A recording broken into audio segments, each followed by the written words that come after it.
1442 Hijriah bertepatan pada tanggal 26 Agustus. Syederalun Wali Kota dan Wakil Wali Kota Langsa, Usman Abdullah dan Marzuki Hamid pada Jumat 26 Agustus 2022 subuh meresmikan Masjid Agung Darul Falah Langsa. Peresmian Masjid Kebanggaan Masyarakat Langsa itu dirangkai dalam safari subuh yang diawali salat subuh berjamaah diimami oleh Imam Besar Masjid Agung Darul Falah Tengku Haji Muhammad Yusuf Jamil.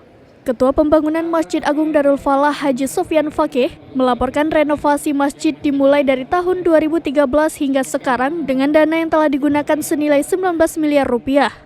Anggaran tersebut bersumber dari pemerintah Kota Langsa, Bank Aceh Syariah, sekolah, para darmawan dan jamaah Masjid Agung Darul Falah Langsa.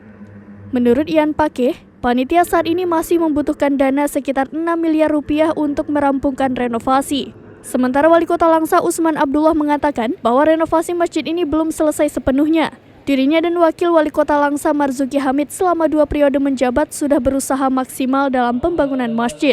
Toke Seum berharap agar semuanya untuk secara bersama terus membesarkan dan memakmurkan Masjid Agung Darul Falah yang akan menjadi ikon religi Kota Langsa. Dari Langsa, Zubir, Serambi On TV. Kalau sudah selesai